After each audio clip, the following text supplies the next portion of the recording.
puisque Dieu a choisi en fait cette période en fait de juillet à septembre pour que nous puissions parler d'un thème spécial qui est en fait, je veux dire, un thème, une vision prophétique. D'ailleurs, je suis heureux, Pasteur Gabi, que tu sois là ce soir. Nous avons la visite de Pasteur Zoé il y a 15 jours. J'ai entendu le message sur la vision, mais je suis heureux que tu sois là, non seulement pour nous soutenir, mais aussi pour que je puisse partager avec toi cette vision. Parce que je crois vraiment que nous avons besoin tous de partager ça ensemble. Amen. Nous aurons l'occasion d'en parler encore. Par rapport au plan et au projet que Dieu a pour la Guadeloupe. Ok? Parce qu'il ne faut jamais oublier qu'il y a une vision de l'église locale, mais aussi la vision du ministère des Nations. Et nous, ici au Véritable, nous ne sommes pas fermés dans l'église locale. Amen. Nous avons la vision pour l'église locale, mais nous avons aussi la vision pour les nations. Amen. Et en fait, la Guadeloupe est un territoire qui fait partie du mouvement de nations sur la terre. Amen.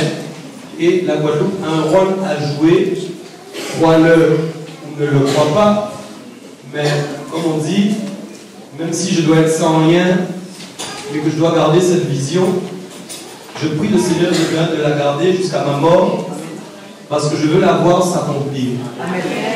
Je veux voir la Guadeloupe devenir le territoire qui doit être selon la volonté de Dieu. Et non selon des directives ou des principes humains que les hommes essayent de ramener sur ce territoire, simplement parce que le malin sait qu'il y a un enjeu spirituel et que le malin connaît aussi bien la parole que vous, voire parfois plus. Excusez-moi de parler ainsi, mais c'est la vérité. Qui fait aussi qu'il sait en fin de compte les prophéties qui ont été données dans Ésaïe notamment, parce que les prophéties sur les îles ont été reçues dans la révélation, notamment à travers ce canal qui est Ésaïe. Ok? Au moment où Ésaïe était en fait contre un canal pour être utilisé par Dieu pour retransmettre une révélation de Dieu, toi-même tu n'étais pas encore sur la terre. Mais Dieu savait qu'un jour, dans une année, dans un mois précis et dans un jour précis, tu allais entendre ce message et tu allais être convaincu que certaines prophéties allaient se réaliser à travers toi. Amen. Amen. Ce n'est pas une question de privilège. En fait, c'est une question de temps. Tout dépend dans quelle époque tu es né, dans quelle année tu es né. Donc en fait, si tu es né dans cette époque, c'est parce que tu es appelé à impacter cette époque. Mais tu dois l'impacter selon les prophéties. C'est pourquoi en fait que la Bible nous enseigne que l'Église a été bâtie sur le fondement des apôtres et des prophètes. Les prophéties en fin de compte sont un socle en fin de compte pour l'Église. Amen. Et en fait, nous manquons trop de ça en fait au niveau de nos églises locales. C'est-à-dire que nous travaillons trop parfois sur l'aspect construction apostolique, c'est bien. Alléluia, il faut construire, il faut bâtir.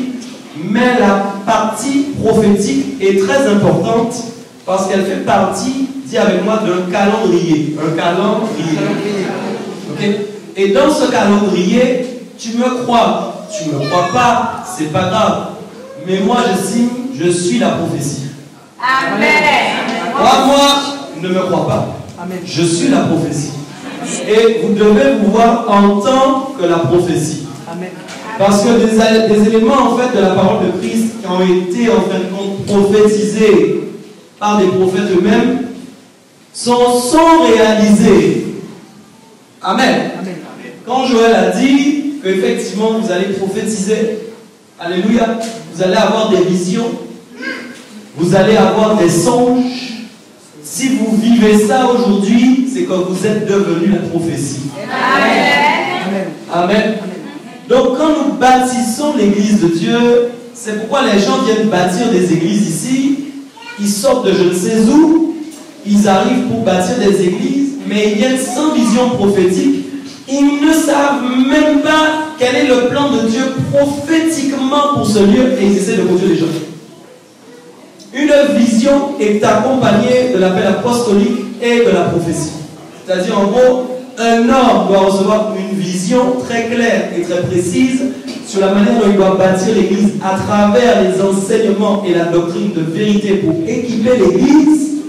Et derrière, il doit conduire le peuple dans une vision, mais qui sera toujours prophétique. Ce n'est pas une nouvelle révélation que tu vas recevoir. Non, non. Ça, c'est n'importe quoi. Ce n'est pas une nouvelle prophétie que tu vas recevoir. Non. Les choses ont déjà été prophétisées. Mais toi, en tant que la prophétie, Dieu va t'utiliser maintenant pour l'accomplissement de la prophétie. Pourquoi vous devez comprendre quel temps vous vivez, quelle époque vous vivez, quelle saison vous êtes en train de vivre. Et quand on dit vous devez porter la vision, je prie pour ça aussi pour le pasteur Gabi, que son peuple et que mon peuple, moi-même ici, vous compreniez la notion de porter la vision. Ok? On ne vient pas à l'église simplement pour aller à l'église ou simplement pour écouter des enseignements. Ça c'est la partie apostolique. C'est pourquoi en fait quand il y a eu les premières conversions à la naissance de l'église, ils ont dit nous devons être dans la communion fraternelle, les gens viennent manger, boire, quant à ça ils sont premiers devant. Mais après le partage, etc., la prière, l'enseignement, oui, amen. Ça c'est la vision apostolique, c'est les apôtres qui étaient en train de parler. Amen. Nous le faisons déjà. Mais derrière ça, il y a la prophétie. C'est pourquoi en fait le thème que j'ai choisi, Dieu pardon, ce que Dieu m'a donné, c'est entrer dans la vision. Depuis juillet, nous avons commencé donc le premier week-end. Nous irons jusqu'au mois de septembre, si Dieu me le permet, pour parler de la vision, donc la vision de l'Église, liée à la vision pour le territoire de la Guadeloupe. Amen. Parce que nous ne bâtissons pas des églises pour être bien dans notre église, mais nous bâtissons des églises pour impacter notre environnement et notre territoire. Amen. J'espère que tout le monde comprend ça. Si nous bâtissons des églises, si Dieu nous fait la faveur de pouvoir bâtir des églises, c'est pour impacter les territoires et les environs, d'accord, afin que l'accomplissement de la parole se fasse. Amen. Donc, nous avons vu un premier thème, un sous-thème, un sous-thème sur la vision. Le premier sous-thème que nous avons vu, histoire de faire un résumé et que tu ne sois pas perdu, c'était d'abord la vision de la bergerie. Ok? Et nous avons vu deux notions très importantes, puisque j'ai parlé de la vision bergerie en termes d'enclos, c'est-à-dire en termes de bergerie dont Jésus-Christ avait parlé lui-même quand il disait qu'il était un berger et qu'il était venu chercher son troupeau. Mais nous avons aussi parlé sur la partie prophétique. Ok? C'est souvent on vous parle de la partie berger, c'est bien. On doit vous parler sur la partie prophétique pour que vous puissiez comprendre aussi Apocalypse. Bon, je ne sais pas si je me fais comprendre. Mais en gros, Dieu a déclaré des choses, notamment nous avons vu, si vous vous rappelez de l'enseignement, le fait qu'il y avait un pays qui s'appelait Édom et que sa capitale c'était Botsra, et nous avons vu que Édom voulait dire Amen, rouge. Amen, c'est bien, vous avez retenu, en tout cas certains ont reçu. Et nous avons vu que aussi Botsra voulait dire enclos et bergerie. Amen. Pourquoi il y a eu une lutte en fin de compte, prophétiquement vous comprenez les choses, il y a eu une lutte entre en fin de compte deux frères, qui est Jacob et Ésaü. Amen. À tel point que Ésaü s'appelait le roux. Pourquoi prophétiquement, j'ai expliqué dans la vision prophétique en fin de compte des derniers temps qu'il y a deux choses qui vont s'accomplir au moment même du jugement où Christ va revenir. Si je te rappelle bien, la première notion du rouge, la Bible, Ésaïe a prophétisé qu'il y avait quelqu'un qui était habillé de sang qui arrivait, ok? Et je vous ai expliqué en fin de compte le rapprochement entre le fait que dans l'Apocalypse c'est écrit que l'Éternel, quand il va juger, en tout cas Jésus-Christ du moins, il y aura ce qu'on appelle une cuve, vous vous rappelez, qui est en fin de compte représentative d'une cuve de raisin qui va écraser, mais qui en fait représente le sang qui va couler sur les condamnés. Est-ce que vous vous rappelez de ça? C'est pourquoi j'ai parlé de deux types d'enclos, et c'est là où est la vision prophétique, parce que le malin va tout faire en fin de compte pour que tu ne sois pas dans le bon enclos. Amen. C'est pourquoi à travers ça, nous avons vu aussi l'aspect des différentes catégories de brebis, et que j'ai expliqué qu'il y a brebis et brebis, bélier et bouc. Mais celles qui doivent être dans le bon enclos, ce ne sont pas les boucs et les béliers, ni les brebis et brebis, puisque des brebis qui ressemblent aux brebis, ce ne sont pas des brebis, puisqu'elles sont déguisées. Mais en fin de compte, les brebis du Seigneur seront dans l'enclos. Il n'y a pas de troisième enclos. J'ai expliqué aussi dans la vision, c'est très important, le peuple de Dieu doit comprendre, arrêtez de créer des troisièmes enclos. C'est-à-dire un enclos qui est entre les deux. C'est-à-dire un enclos où j'ai un pied avec Dieu, j'ai un pied dans le monde. Ça n'existe pas. Soit tu es dans l'enclos du Seigneur, soit tu es dans l'enclos de la fausseté. Point à la ligne. À toi maintenant de choisir l'enclos. Le bon enclos au nom de Jésus. Ok? Donc nous avons vu toutes ces choses qui vont arriver lorsque Christ va revenir et que le jugement va tomber. Nous avons vu, je pense que vous avez été effrayés, ça va faire mal. Ok? Amen. Ça va faire mal. Amen. Parce que actuellement, nous sommes ébranlés par les bruits de guerre que nous entendons. Amen. Mais ce n'est rien comparé à ce qui va se passer quand Christ va venir pour déjà paître avec la verge de fer. Aïe, aïe, aïe. Paître qui veut dire conduire, diriger ces nations-là au bâton de fer. Tu vas avancer comme je te l'ai dit. Tu n'as plus le droit de parler maintenant. Je suis de retour. Aïe, aïe, aïe. Je suis de retour. Voilà comment Jésus va parler. Et maintenant, je vais vous diriger. Maintenant, vous ne pouvez plus rien faire. Vous pouvez avoir toutes les armes chimiques, vous pouvez avoir toute l'armée du monde, vous ne pourrez rien faire contre la verge de fer. Alors, à ce moment-là, nous avons intérêt à être au bon endroit. Donc, j'ai parlé vraiment de la vision de la bergerie. J'ai parlé aussi de comment le territoire de la Guadeloupe, aussi, j'ai dit, mais ça, en fait, moi, je n'ai pas peur de parler de ça. Que les gens soient contents, qu'ils ne soient pas contents, dis avec moi, c'est pas mon problème. C'est pas mon problème. Parce qu'en fin de compte, trop de pillards, trop de brigands, trop de voleurs sont venus sévir, en fin de compte, ici, pour empêcher, en fin de compte, qu'ils sont là, en fin de compte, pour faire un travail qui est contraire à la vision prophétique. En gros, soumettre les gens à toutes sortes d'esclavage de doctrine, soumettre les gens à toutes sortes de débauches, soumettre les gens à toutes sortes de bêtises, et ce territoire a été trop impacté, mais sachez une chose, c'est le Seigneur Jésus-Christ qui est le berger, et il ne laissera pas son troupeau comme ça. Tous ceux qui sont en train de jouer en ce moment, quand le Seigneur va mettre sa main dedans, parce que quand Dieu va décider, maintenant c'est le temps. C'est pourquoi moi je suis en prière sur les directives, les temps, le timing, les dates, les minutes, au moment où Dieu veut me donner des directives pour savoir comment entrer dans la vision. C'est pourquoi j'ai dit, tu as intérêt à être là, tu as intérêt à suivre bien les messages pour bien comprendre ce que Dieu veut faire. Ok? Le Seigneur Jésus veut libérer son peuple. Okay? La Bible dit, il y a encore des brebis qui ne sont pas encore entrées dans la bergerie. Et oui, qu'elles soient chrétiennes ou pas, Dieu ne regarde pas à ça parce que Dieu sait qui est brebis. Que ce soit un païen, que ce soit un rétrograde, c'est pas ce que Dieu regarde. Dieu sait qui doit entrer dans la bergerie. Okay? Donc ça veut dire que dans la vision, comme Dieu, écoute-moi bien, a un plan pour l'île de la Guadeloupe. Et là encore, crois-moi, ne me crois pas, Psaume 97.1, je voulais vous montrer. Mais là, pour eux, s'ils ne croient pas. Ok? C'est pas 97.2, c'est pas 97.4, c'est 97.1. Comprenez bien une chose. Dieu a choisi ce livre. Moi, je peux être seul sur la Guadeloupe par rapport à ça, mais je suis tellement convaincu que je ne peux pas t'imaginer. Rien ne m'empêchera de continuer ça. Je sais pourquoi je suis là. Amen. Et donc, cette vision prophétique qui veut dire en fait, voilà, l'Éternel règne, que la terre soit dans l'allégresse, que quoi? Les îles. Moi, ça me réjouit. Avec 97.1. La Guadeloupe en premier lieu. Amen. Je vais te montrer ce soir, bien comme il faut, à travers l'autre sous-thème qu'on va partager. Donc écoute, quand Dieu a un plan, ne crois pas qu'il va laisser les événements continuer comme ça. Non, non, non, ça c'est pas possible. C'est pourquoi en fait, quand Dieu a parlé en Ézéchiel, et que par la bouche d'Ézéchiel notamment, il en voulait en fait au mauvais berger. Allô, allô? C'est pourquoi si vous êtes passé par des expériences avec des mauvais bergers, ne vous inquiétez pas. C'est pas moi que je suis en train de valoriser en disant ça. Mais il y a une fin pour tout. Amen. Ne croyez pas que Dieu est en train de regarder et que Dieu n'a jamais de solution pour son peuple. C'est pas vrai du tout. Les périodes en fait, quand vous êtes découragé, on vous a dit maintenant c'est le temps de rester chez toi. Toi-même tu veux rester chez toi parce que tu as peur. Je t'assure, c'est le malin qui est en train de faire ça. Parce qu'en fait, Dieu a vraiment un plan pour son église. Et depuis la nuit des temps, il y a eu des faux, mais il y a eu aussi des vrais. C'est ce qu'on a tendance à oublier. Il y a toujours eu des faux. Mais dis avec moi, il y a eu des vrais. Je vais te rajouter, il y aura encore des vrais.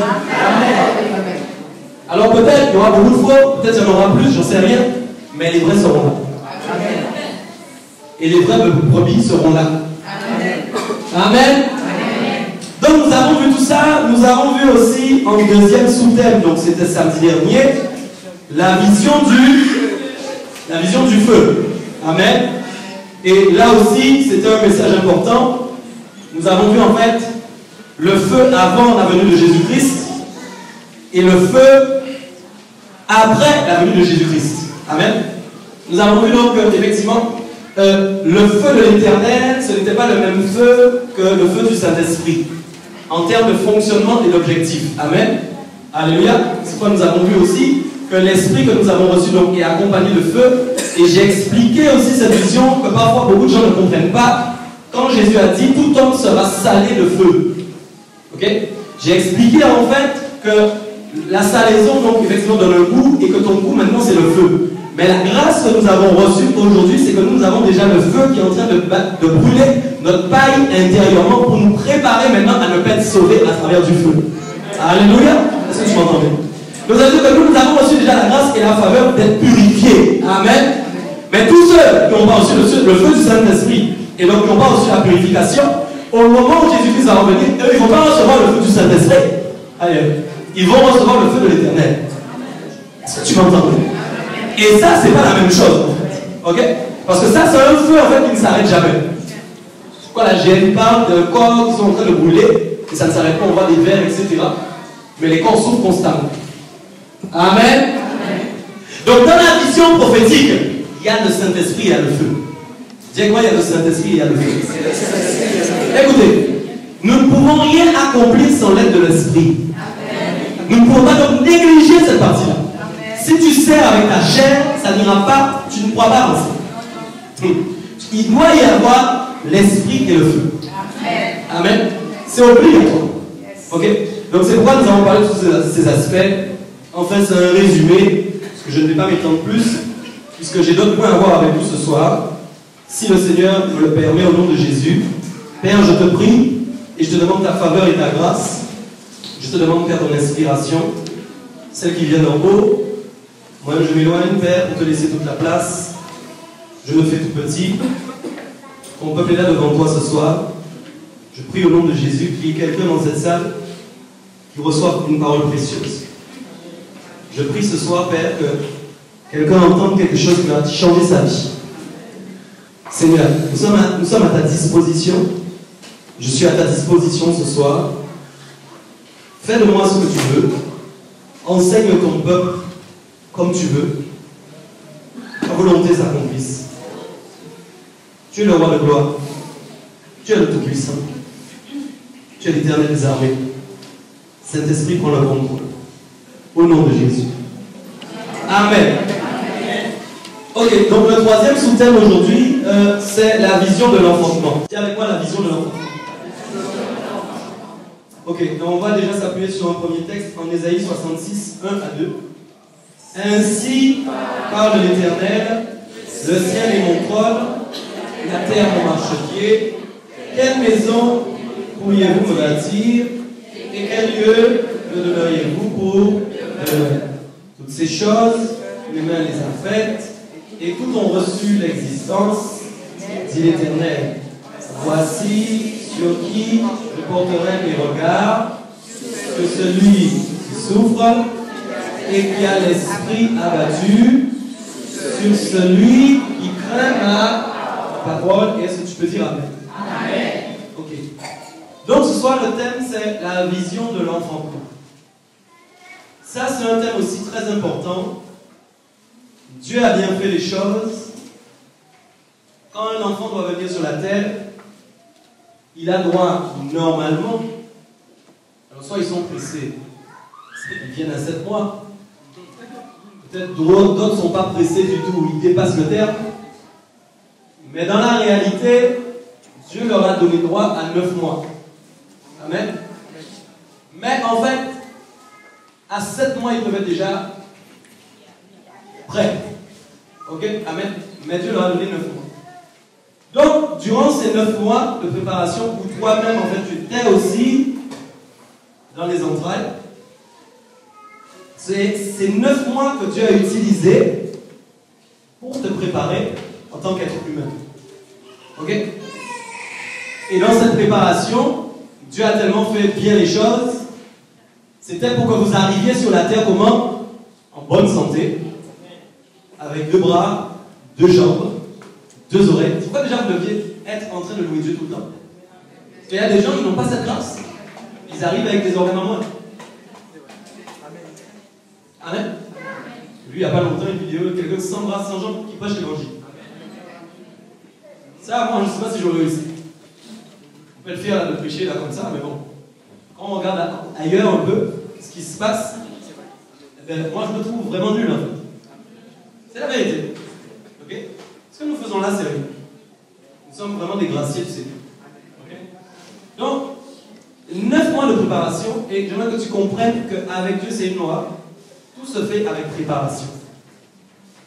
Vous ne pouvez pas, quand vous enfantez le projet trop tôt, ce sont des projets qui vont avorter.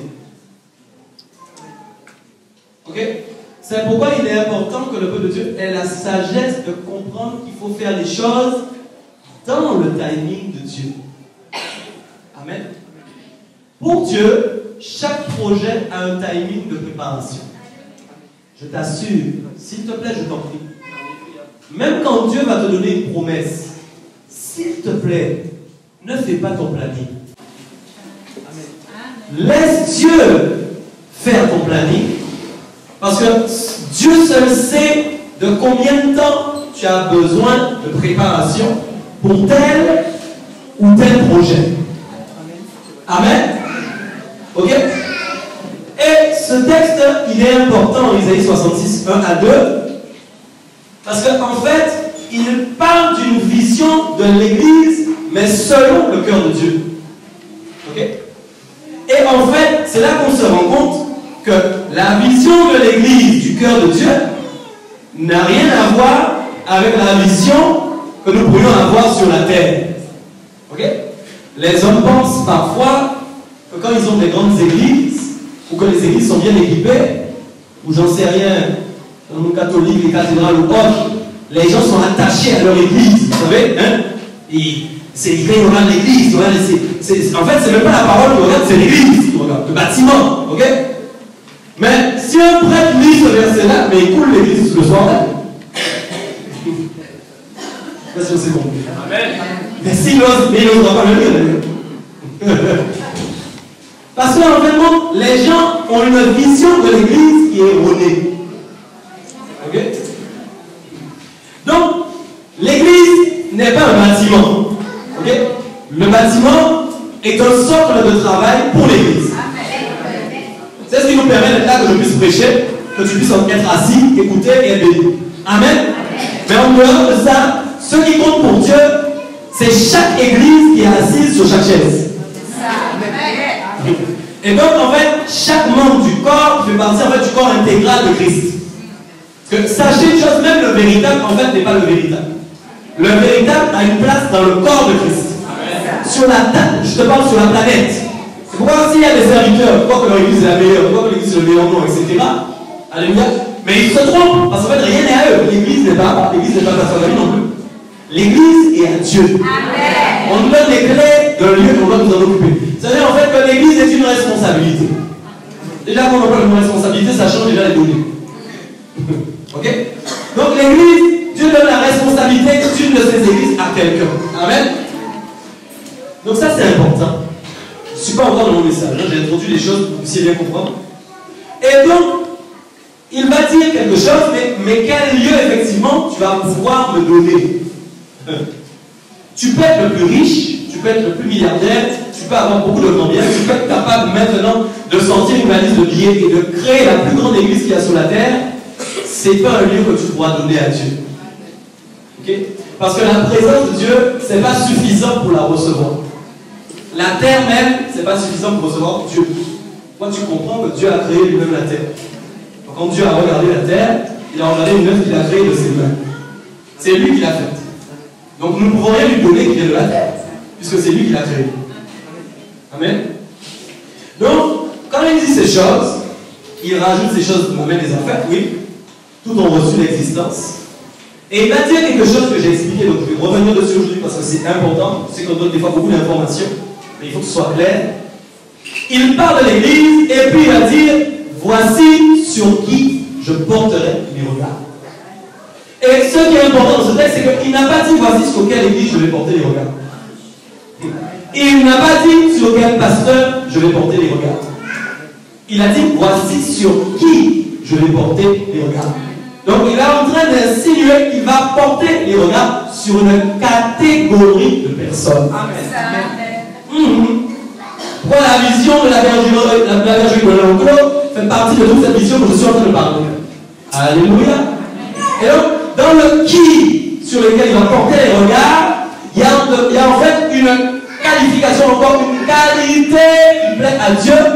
Et contrairement à ce qu'on pourrait croire, parce qu'on pourrait se dire, mais s'il porte le regard sur nous, c'est parce que nous sommes beaux. S'il porte le regard sur nous, c'est parce que nous avons beaucoup de dons. S'il porte les regards sur nous, c'est parce que nous faisons beaucoup de choses pour lui. Non, non, non, non. Il a dit, je porte les regards sur celui qui a l'esprit abattu. Et il va ajouter, sur celui qui craint ma parole. Alléluia. Donc ça veut dire, en fait, ça c'est comment bien, ça c'est une parole où il y a une révélation derrière. Parce qu'il faut bien comprendre en fin de compte de qui Dieu est en train de parler en termes d'église. Et bien, je vais t'expliquer. La vision de l'enfantement, c'est une vision de grossesse. Et quand il y a grossesse, il y a aussi une période de contraction. Dis avec moi contraction. Et donc, quand il y a contraction, écoute-moi, quand la femme commence à avoir des contractions, il y a deux choses qui se révèlent dans sa grossesse. Premièrement, la souffrance. Dis avec moi la souffrance. Et deuxièmement, il y a autre chose qui va arriver, la crainte. Allô, allô, allô. Parce que quand elle commence à souffrir, elle se dit, wow, wow, wow, il va arriver. Mais elle va commencer à craindre, pourquoi? Parce qu'elle va se demander, est-ce que l'accouchement va bien se passer? La femme, on a eu 3 ans, j'étais avec elle. Je sais comment ça se passe. Est-ce que l'accouchement va bien se passer? Est-ce que le médecin va être bien? Est-ce que le gars ne va pas me rater? Etc. Est-ce que l'enfant ira bien? Est-ce que tu comprends? Donc la grossesse, en fin de compte, cette partie-là, elle est importante parce qu'en fait, elle parle à l'église dans la révélation. L'église de Dieu, en fait, est en train d'accoucher. Quand il a dit, sachez une chose, mais ça encore, peut-être certains ne vont pas me suivre. Mais en fait, dans le royaume de Dieu, il n'y a plus de sexe. Il n'y a plus ni homme ni femme. C'est pourquoi il y a une différence entre les églises qui voient encore les sexes avec les églises qui ne voient plus les sexes. Mais toi, tu... Ah, machin. Mais écoute-moi bien. Ça, c'est des choses importantes. Quand Timothée, même lui-même, a dit, mais les gens ont tergiversé sur la femme, est-ce qu'elle peut prêcher, est-ce qu'elle ne peut pas prêcher. Mais j'ai prié sur ces choses-là, mais j'ai compris des choses avec le Seigneur. Amen. Écoutez-moi bien. Si nous sommes tous là en Christ, la parole qui dit qu'il n'y a plus ni juif, ni grec, ni homme, ni femme s'accomplit. Écoute-moi bien. Mais quand Paul a parlé maintenant aux femmes de l'église, maintenant de Corinthe, c'était des femmes qui n'étaient pas en Christ. C'est pourquoi il a rajouté derrière qu'elles doivent avoir de la modestie et de la foi. Mais écoute, les mêmes choses ne s'appliquent pas aux mêmes personnes. Alléluia. Donc si dans l'église, les femmes ne sont pas en Christ, elles vivent dans l'église charnellement, elles sont encore des femmes. Mais comme maintenant elles sont en Christ, quand elles sont dans l'église, elles n'ont plus de sexe. Elles n'ont plus de sexe. Tu vois? Mais écoute-moi bien, la Bible dit que nous sommes des voyageurs sur la terre. Alléluia. Donc en fait, un voyageur, c'est quelqu'un qui fait une escale, mais quand il fait l'escale, moi je ne récupère pas la culture des gens. Quand je fais escale dans un pays, je ne récupère pas leurs habitudes. Donc si moi je suis du royaume, et la Bible dit en fait, maintenant vous êtes des voyageurs. Donc ce qui veut dire que la Bible dit dans le ciel, il n'y aura plus ni homme ni femme. Donc si moi qui suis un voyageur du ciel, quand je suis sur la terre, eh bien écoute-moi bien, oui pour les choses du monde, oui pour ma femme, je suis un mari, je suis un homme. Alléluia. Mais dans les choses du Seigneur, je suis en Jésus-Christ.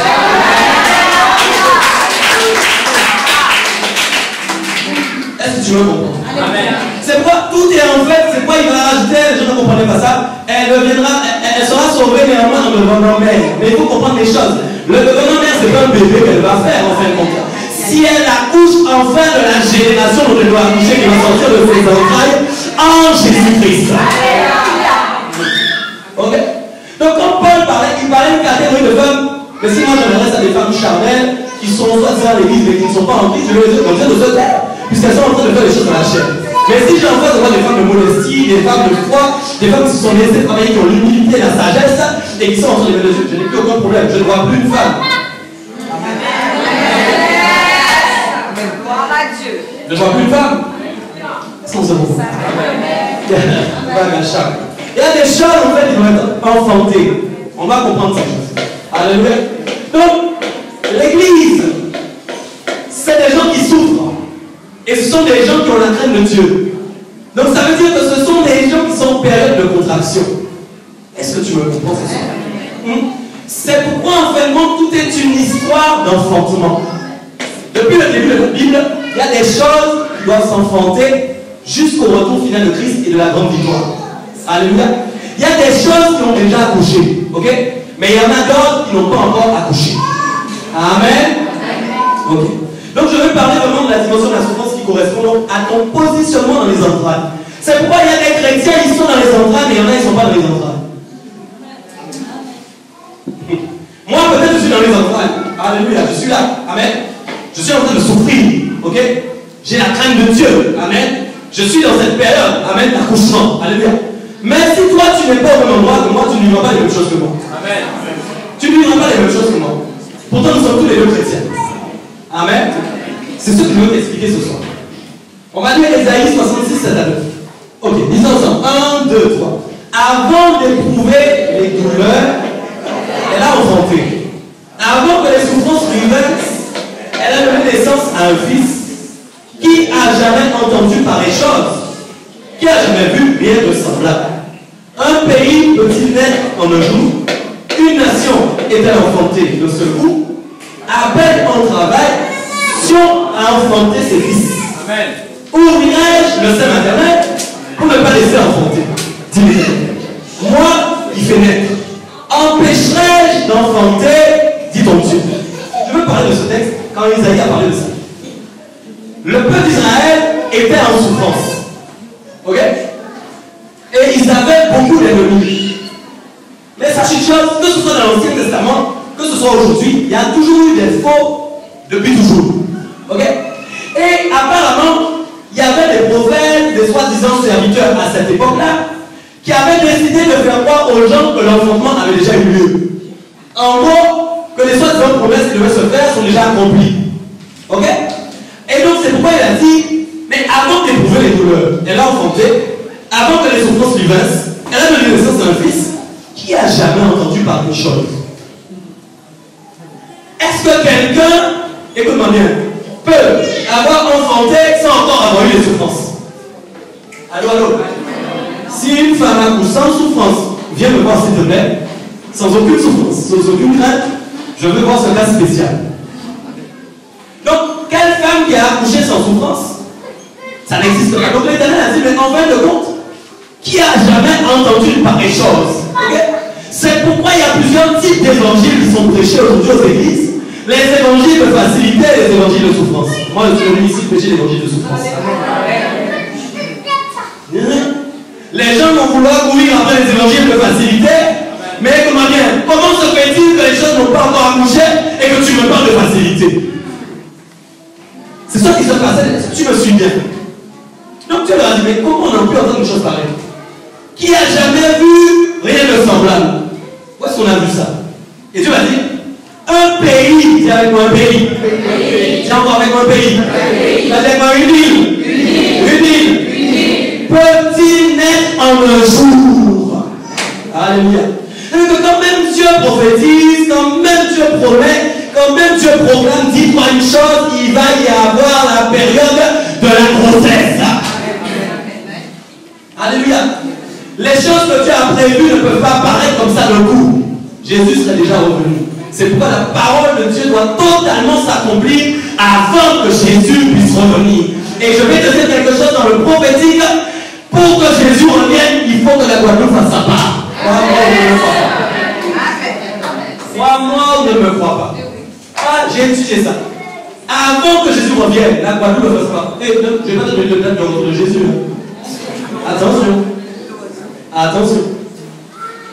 Mais Jésus nous a laissé aussi des choses que nous comprenons dans la vie pour savoir dans quelle période nous vivons. Amen. Donc quand je parle ainsi, je parle de période. Et s'il y a des prophéties qui ne sont pas accomplies, Dieu n'est pas un menteur. Elles doivent s'accomplir avant que Jésus revienne. Amen. Donc je peux être capable de dire que la Guadeloupe va avoir la joie avant le retour de Christ. Amen. Alléluia. Donc une nation est enfantée de ce coup. Impossible. Quand on parle d'une génération, la génération dont on parle, c'est une vision que Dieu a donnée, mais elle ne peut pas être là dans ce coup. Est-ce que tu me suis? Vous êtes actuellement en période maintenant, vous êtes travaillé par Dieu. Ah, dis moi je vais travailler. Vous êtes préparé par le Seigneur. Amen. S'il te plaît, ne va pas trop vite. Reste tranquille. Reste tranquille. Laisse Dieu faire. Et donc, il dit à peine au travail, Sion a déjà enfanté ses fils. Ouvrirai le sein maternel pour ne pas laisser enfanter. Moi qui fais naître, empêcherai d'enfanter, dit ton Dieu. Amen. Donc, la notion d'enfantement correspond en fait à la naissance d'un peuple glorieux qui doit être des représentants des témoins de Dieu sur la terre. C'est ça l'enfantement en fait aujourd'hui. Et quand Dieu, écoute-moi, quand Dieu regarde maintenant la terre, quand Dieu regarde les pays, quand Dieu regarde les nations, ok, Dieu a un choix pour chaque territoire. Dans la manière dont il veut que le territoire travaille spirituellement. Dans la manière dont il veut que les serviteurs sur le territoire fonctionnent. Écoute-moi bien. C'est pas qu'il y ait des différences de doctrine. Non, non, non. Mais ce sont simplement des visions qui vont s'assembler. Pourquoi ne soyez pas les églises, même si vous voulez des copies d'église, ça ne sert à rien. Mais qu'est-ce que c'est impossible? Amen. Donc, dans chaque lieu, dans chaque pays, il y a une vision particulière. Déjà, ce n'est pas le même esprit qui dirige tous les pays. Nous ne sommes pas confrontés aux mêmes dominations dans tout partout. Nous ne sommes pas confrontés aux mêmes problèmes identiques. Amen. Donc Dieu a une manière d'aborder les choses dans chaque lieu à sa manière. Avec qui il veut. Alléluia. Ok. Alors, il y a quelque chose qui est important, c'est pourquoi quand nous portons la vision ici, il est très important de ne pas avorter la vision. Ok. Qui vont dire que Dieu a dit quelque chose et que nous essayons en fait de faire par nous-mêmes. Si vous essayez de le faire par vous-même dans la vision, vous allez faire avorter la vision. Ok. Et ceux qui ont avorté ne vivent plus. Amen. Ok. Un autre point encore, on va prendre Matthieu 24, 4 à 9. Pas tout le monde, mais vous savez effectivement que Jésus a dit de prendre garde que personne ne vous séduise. Et il a rajouté encore qu'on va entendre parler de guerre et de bruit de guerre. C'est ce que tu as entendu il y a 2 jours. Amen. Mais la Bible dit gardez-vous d'être troublés. Ok? Qui veut dire que vous n'allez pas être dans la crainte, vous n'allez pas être apeuré, parce que ce sont des choses qui sont prévues. Il dit qu'il faut que ces choses arrivent. Et la chose ne sera pas encore la fin. Et il a dit, suis-moi bien, tout cela ne sera que le commencement, verset 8, des douleurs. Amen. Lisez avec moi la suite. Alors on vous livrera au tourment, et l'on vous fera, et vous serez haïs de toutes les nations à cause de mon nom. Ok? Donc la Bible dit en fait que les contractions en fin de compte vont commencer au moment où il va y avoir des bruits de guerre. Amen. Donc c'est pourquoi ça veut dire qu'au moment où nous entendons ça, que tous ces bruits de guerre commencent à monter, nous savons que nous sommes en période de contraction. Les douleurs sont là. Alléluia. Qui veut dire en fin de compte que, mais attends, il va dire, mais c'est à cause de mon nom que vous allez être persécutés. C'est pourquoi en fait, tous ceux qui ont choisi véritablement de suivre Jésus-Christ et qui sont dans le bon enclos, dans la bonne vision de la bergerie, je vous le dis, vous allez souffrir à cause de ce monde. Amen. C'est la vérité. Aujourd'hui, pendant que nous sommes en train de parler, maintenant, il y a des pays où il y a des chrétiens qui sont en train de tuer. Je suis en train de prêcher maintenant, peut-être il y a des martyrs maintenant au moment identique. À cause du nom de Jésus. Donc il ne faut pas que nous soyons troublés, parce que simplement toutes ces choses arrivent pour nous faire comprendre dans quelle saison nous sommes. Et donc nous rendons compte à ce moment-là, au regard de la parole, que Jésus-Christ est vraiment à la porte plus que jamais. Amen. Alléluia. Nous ne pouvons pas négliger ça du tout. Amen. C'est pourquoi le temps arrive de l'accomplissement des prophéties pour l'île de la Guadeloupe. Pourquoi? Parce que nous sommes dans ce moment-là. Ce n'est pas il y a 2 ans, ce n'est pas il y a 10 ans, c'est maintenant. Alléluia. Et je veux lire encore un autre texte avec toi, Apocalypse 12, 1 à 6, qui est important. Ok. La Bible dit donc qu'un grand signe avait paru dans le ciel, et une femme enveloppée du soleil, la lune sous ses pieds, et une couronne de 12 étoiles sur la tête. Qui en fait, les 12 étoiles représentent les 12 tribus d'Israël. Alléluia. Donc la Bible, au moment où Jean était celui de Patmos, il a reçu ses visions et puis il a vu cette femme qui était enveloppée du soleil, qui représente en fait compte la gloire de Dieu, la lune qui représente sûrement la fête des lunes qu'il y avait notamment pour les Juifs. Amen. Et ces 12 tribus qui sont représentées en fait par les 12 étoiles qui sont sur sa tête. Amen. Et il va dire quoi? Elle était enceinte et elle criait. Étant en travail et dans les douleurs de l'enfantement. Amen. Donc cette femme qui est représentée là, en fin de compte, c'est Israël. Suis-moi bien. Ok. Et donc, la Bible dit qu'elle portait un enfant. Ok. Verset 3, un autre signe parut encore dans le ciel. Et voici, c'était un dragon rouge, ayant déjà ensemble 7 têtes et 10 cornes, et sur ces têtes, 7 diadèmes. Sa queue entraînait le tiers des étoiles du ciel et jetait sur la terre. Le dragon se tint devant la femme qui allait enfanter, afin de dévorer son enfant lorsqu'elle aurait enfanté. Elle enfanta un fils qui doit paître toutes les nations avec une verge, et son enfant fut enlevé vers Dieu et vers son trône. Et la femme s'enfuit, viens avec moi, dans le désert où elle avait un lieu préparé par Dieu, afin qu'elle y fût nourrie pendant... Écoute bien tout ce que je vais te dire ce soir. C'est important, c'est capital. La prophétie, c'est un timing. Dis avec moi, la prophétie, c'est un timing. Je viens vous faire évoluer les choses, ça rentre en même temps en vous. Okay? Ça là, c'est une partie en fait du calendrier de Dieu. Et dedans, il y a des choses passées, il y a des choses présentes, et il y a des choses futures. Tu m'as vu? Dans les choses passées, il y a une première chose, c'est la fameuse femme qui représente en fait compte Israël. Et qui dit en fait qu'elle est enceinte, qu'elle est en train de crier, ok? Pourquoi? Parce qu'elle est dans les douleurs de l'enfantement. Elle devait faire naître qui? Jésus-Christ de Nazareth. Tu m'as vu? Et derrière, ils vont dire encore, il y a un dragon rouge qui était là, ok? Et qu'est-ce qu'il a fait? Il s'est tenu devant la femme qui allait enfanter, afin de faire quoi? De dévorer l'enfant lorsqu'elle aurait enfanté. C'est pourquoi quand Jésus-Christ est né, Hérode a essayé de le faire tuer. Hérode en fait était représentatif du dragon qui attendait Jésus-Christ pour le dévorer. Est-ce que tu m'entendais? Alléluia. Mais qu'est-ce qui s'est passé? Hérode n'a pas réussi. Alléluia. Et donc la Bible dit, elle a enfanté un fils qui va paître toutes les nations avec une verge de fer. Et c'est là maintenant où le prophétique du futur commence à s'accomplir, puisque Jésus-Christ va revenir avec cette verge de fer pour paître les nations. Est-ce que tu es là? Tu me souviens toujours? Écoute-moi bien, dis avec moi entre cette période. C'est là où c'est bon. Entre cette période. Alléluia. Jésus-Christ est venu, mais il a enfanté aussi. Il t'a enfanté. Écoute-moi. Il t'a fait naître. C'est pourquoi quand nous parlons de baptême, nous parlons de nouvelle naissance. Alléluia.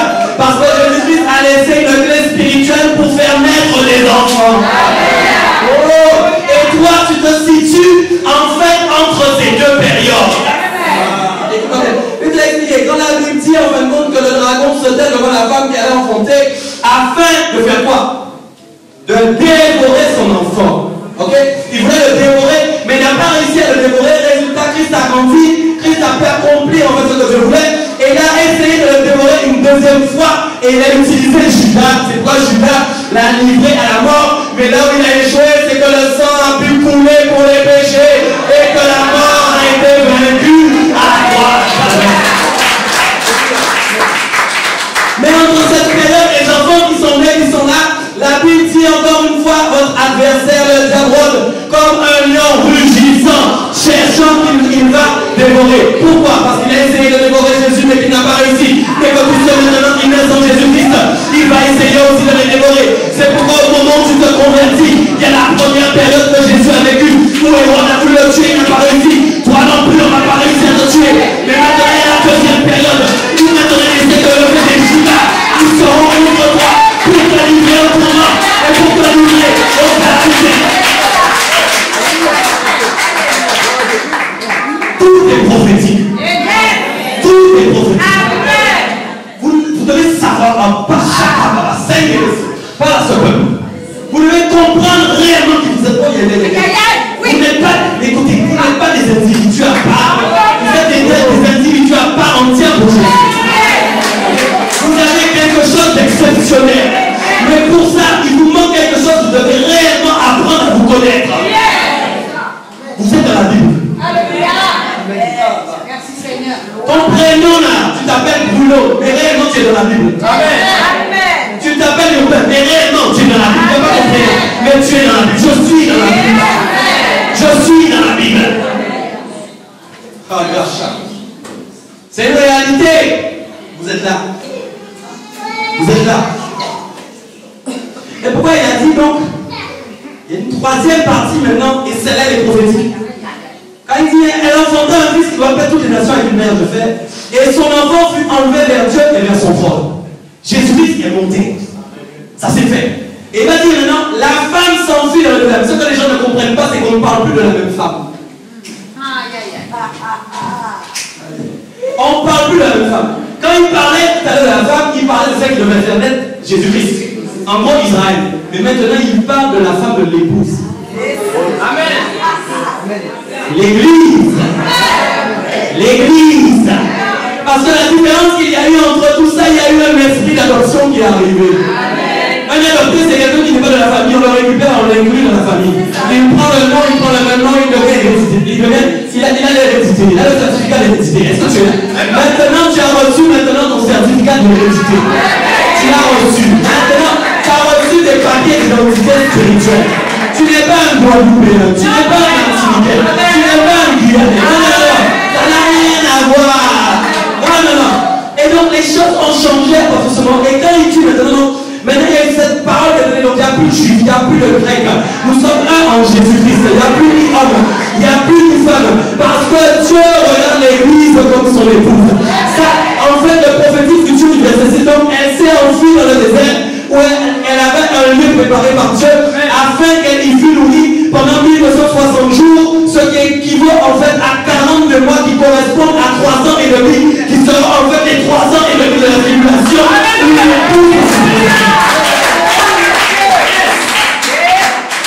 C'est la période où l'épouse doit se cacher. Amen. Elle a un lieu qui est préparé. Dis, j'ai un lieu qui est préparé. J'ai un lieu qui est préparé. Oh, il y a un lieu qui est préparé. Même si les tribulations commençaient aujourd'hui, il y a un lieu qui est prêt pour toi.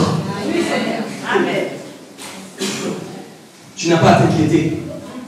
C'est pourquoi donc il a dit d'être sobre et de veiller. De résister avec une foi ferme. Pourquoi il faut résister? Sachant que les mêmes souffrances sont imposées à vos frères. Vos frères que vous ne voyez pas. Vos frères qui font partie intégrante en fin de compte de votre famille. Vous savez que vous avez des frères et des sœurs, vous ne savez même pas qui ils sont. Et ils sont là en fait en train de participer à la souffrance. Ils sont dans les douleurs de la compassion. Ils sont dans les douleurs. Amen. Si tu es béni, dis je suis béni. Je suis béni. Ok, dis merci Seigneur.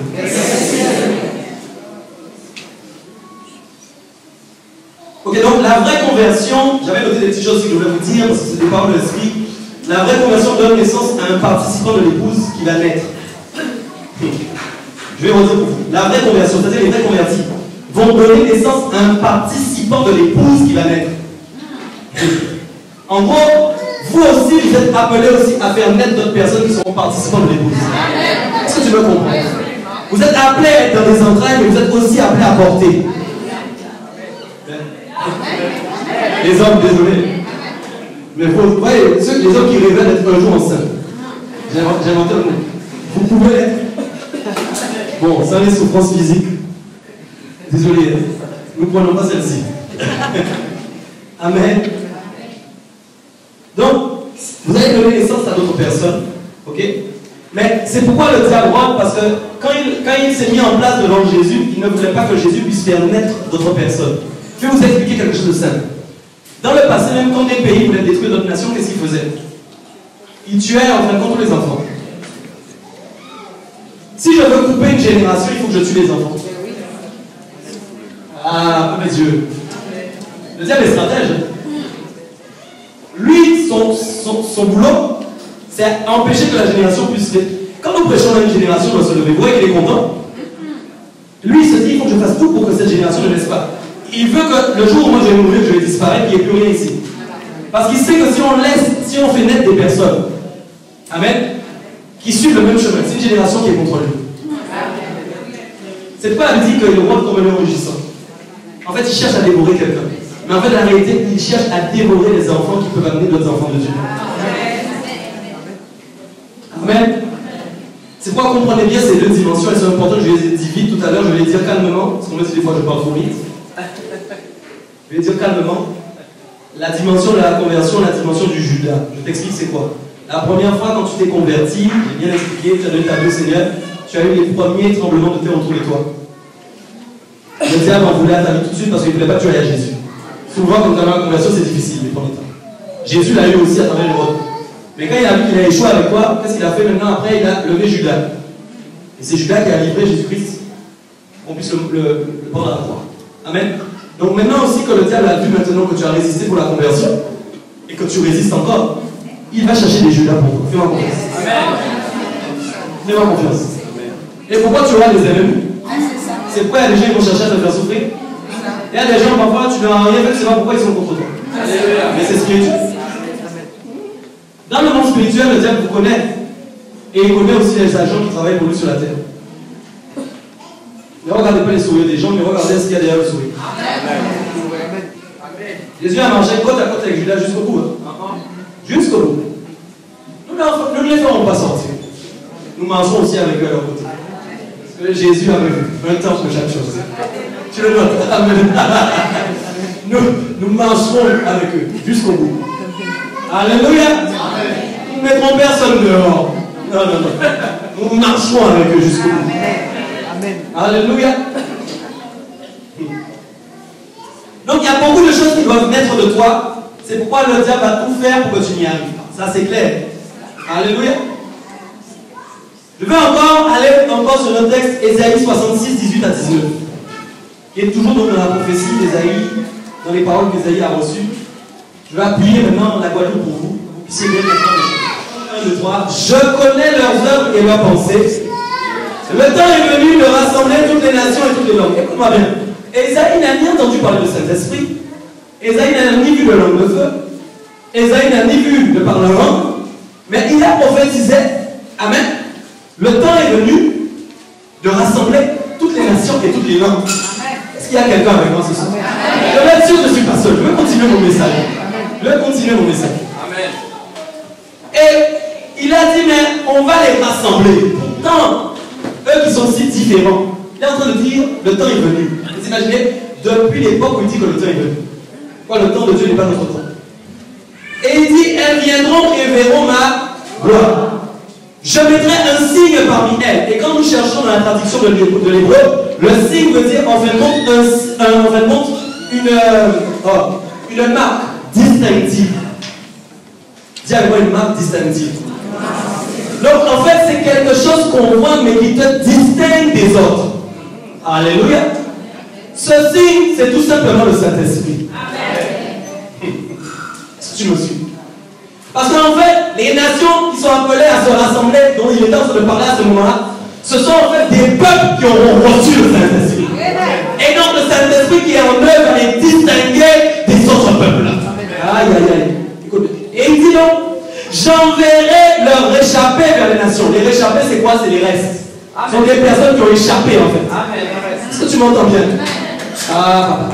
Et là, on lui dit à Tarsis, à Pulalu, qui tire de là, à Tubal et à Javan, parce que lui parlait des lieux de façon où il était à ce moment-là. Mais tout est image avec Dieu. Vous comprenez bien? Et rajoute où? Viens avec moi. Donc, ça va avec assez de ferveur. Viens avec plus de ferveur. Ok, c'est pourquoi en fin de compte l'évangile de Christ est arrivé en Guadeloupe, parce qu'il fallait qu'il arrive sur les îles lointaines. Et écoute-moi bien. Alléluia. Et donc, il dit qu'il n'a jamais entendu parler de moi.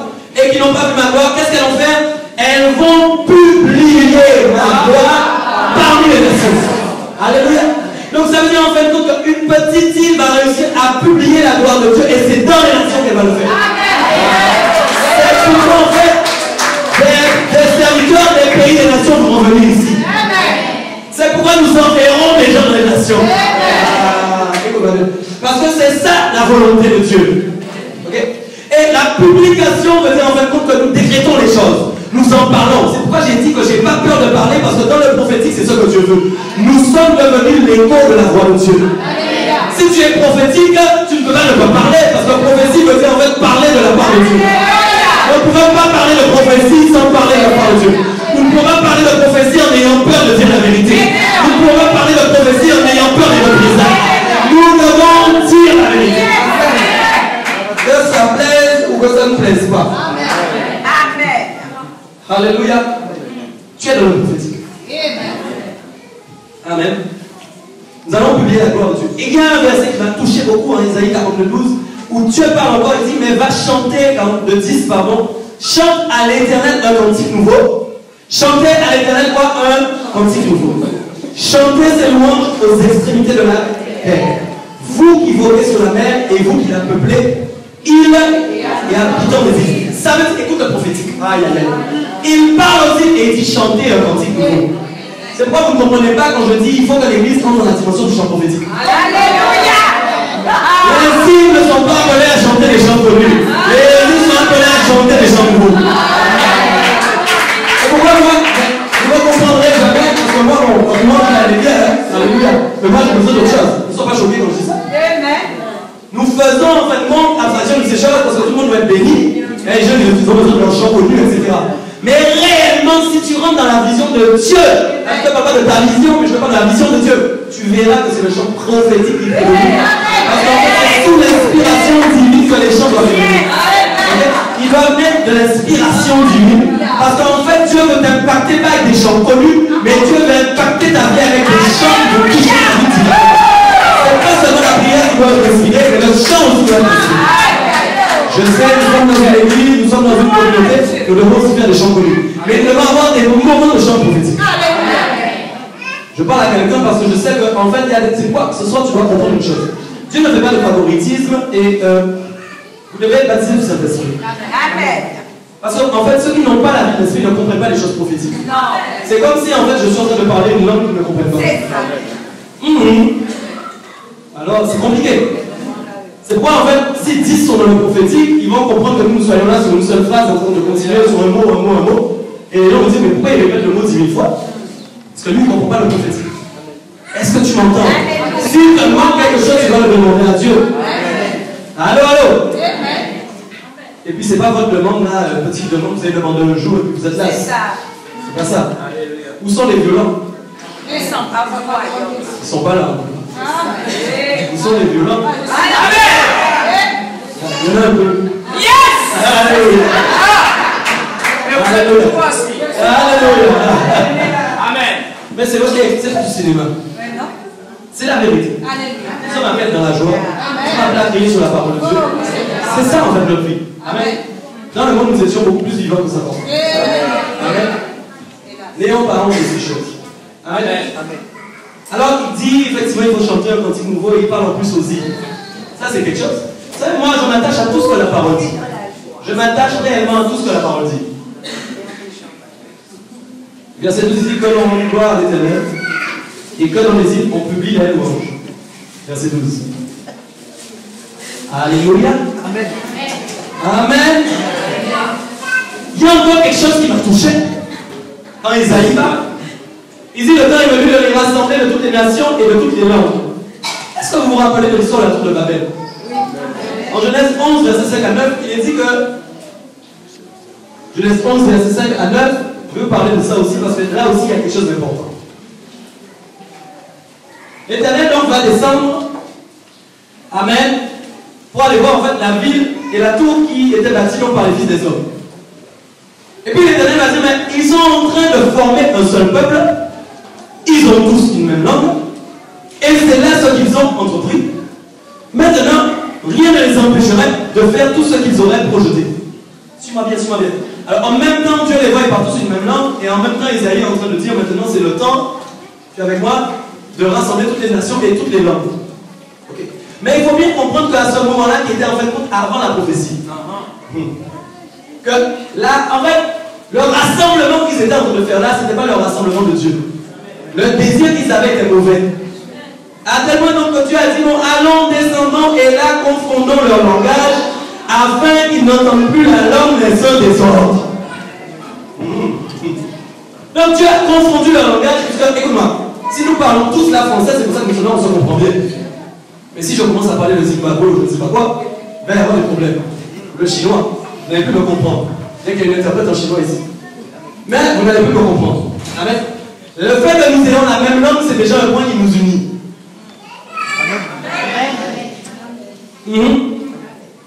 Mais maintenant, quand Isaïe a prophétisé, maintenant il rassemble les langues. Agaga. De quelle langue en fait il parle? C'est pas le français. C'est pas l'africain. Il parle en fait contre la langue de l'esprit. Il parle en fait le langage de l'esprit. C'est pourquoi le premier don qui a été donné le jour de la Pentecôte, c'était le parler en langue. Et c'était pas le parler en langue connu du Saint-Esprit, c'était un parler en langue connu sur la terre. Pourquoi? Parce qu'au jour de la tour de Babel, Dieu les a séparés parce que Dieu ne voulait plus que ce peuple soit uni, parce qu'il projetait des mauvais plans. Mais maintenant que Jésus-Christ est venu, qu'il a donné le Saint-Esprit, et que donc le Saint-Esprit change les cœurs, maintenant nous avons le droit de nouveau de parler la même langue. Alléluia. Parce que en fait, nous allons parler la même langue, mais pas pour projeter des plans contre Dieu, non, au contraire, mais pour que la volonté de Dieu puisse s'accomplir. C'est ça qui vous montre en fait la dimension de la pensée de Dieu. Un coup il disperse, un coup il rassemble. Mais à chaque saison, il le fait pour une raison précise. Alléluia. Est-ce que tu me suis? C'est quoi l'Éternel les avait dispersés? Amen. Ils n'étaient pas prêts à enfanter. Ils allaient enfanter vraiment des mauvaises choses. Alléluia. Je rends gloire à Dieu pour ça. Amen. Il y a un dernier point, deux derniers points que je vais faire encore avec vous. Galates 4. Je ne vais pas tout prendre. On va prendre Galates 4 parce que l'on tourne. Galates 4, verset 8 jusqu'au verset 11. Ok, donc Galates 4, 8 à 11 nous dit qu'autrefois, ne connaissant pas Dieu, vous serviez quoi? Des dieux qui ne le sont pas de leur nature. Mais à présent que vous avez connu Dieu, ou plutôt que vous avez été connu de Dieu, comment retournez-vous à ces faibles et pauvres rudiments auxquels de nouveau vous voulez vous asservir encore? Disons, vous observez les jours, les mois, les temps et les années. Je crains d'avoir inutilement travaillé pour vous. Okay. Je veux parler de ça aussi parce que c'est important par rapport à la vision de l'enfantement. Ce qui va naître de toi, ok, ça va naître en fonction de ce que tu as reçu. Allô, allô? Mais écoutez, je ne vais pas entrer dans les détails, mais dans le monde que nous connaissons naturel, Dieu a fait les choses ainsi. Il faut qu'il y ait une semence qui soit donnée. Amen. Donc il faut que la femme reçoive quelque chose pour porter un enfant. Et en général, quand l'enfant va naître, il va ressembler un peu à la maman et un peu au papa. Sauf qu'il y en a qui manquent beaucoup les enfants plus que d'autres, ça c'est notre affaire. Mais en gros, c'est selon ce qu'il a reçu, amen, dans la conception, il y a un enfant qui va naître. Et j'ai pris cet exemple parce qu'il est important pour vous aussi dans la vision de l'enfantement que vous puissiez comprendre. La Bible dit qu'il ne faut plus être emporté par tout vent de doctrine. Alléluia.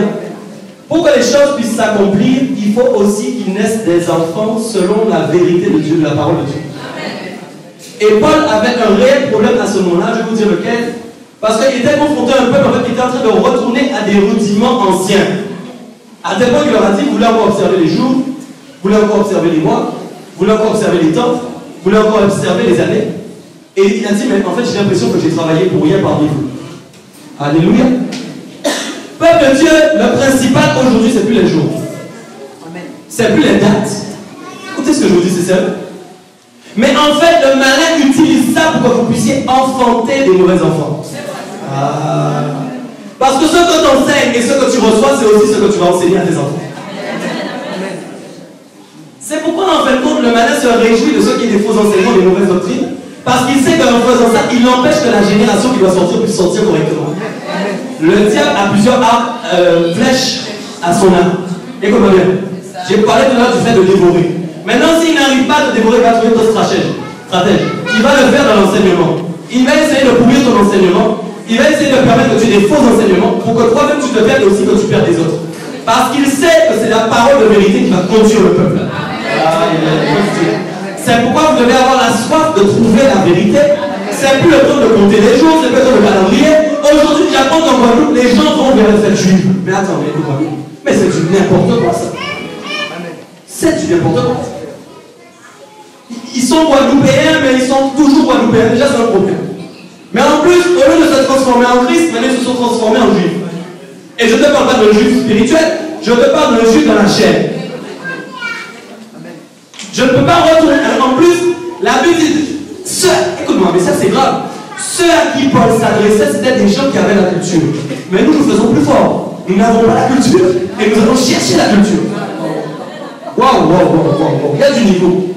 Il y a du niveau pour perdre des gens. Alors, tu n'es même pas juif. On dit aux juifs de ne pas retourner, mais toi, tu vas chercher en fait les musulmans. Les kippas, les fêtes, les bougies, etc. Les peuples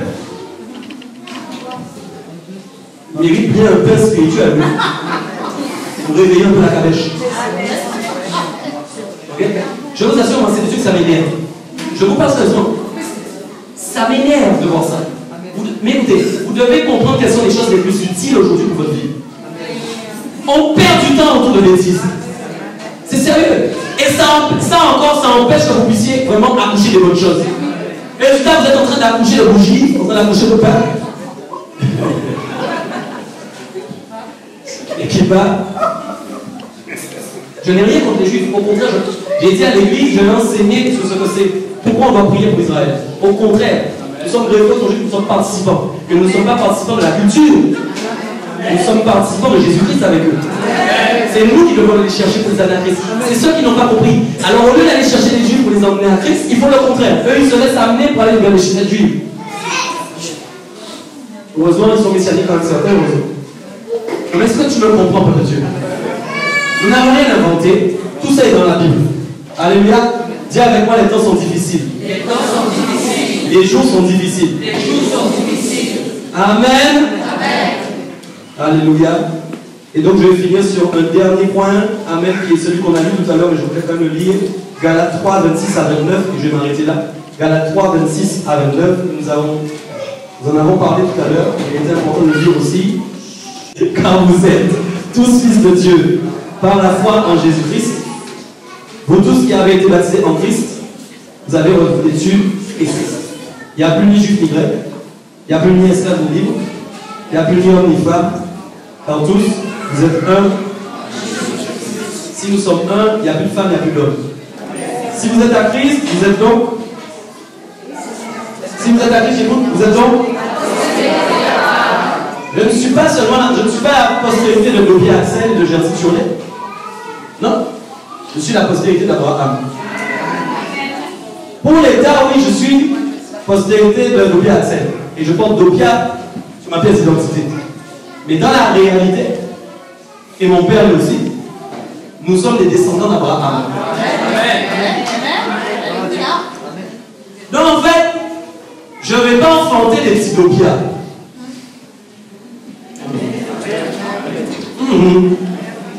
Je veux enfanter des uns en Christ.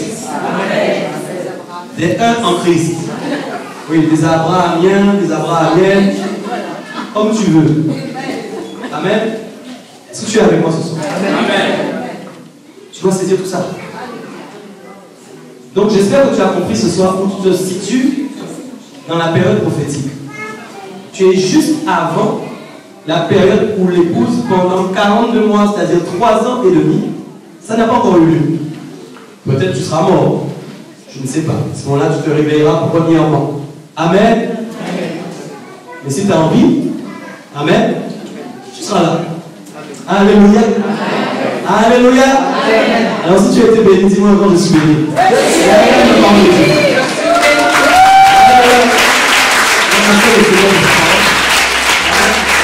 Amen.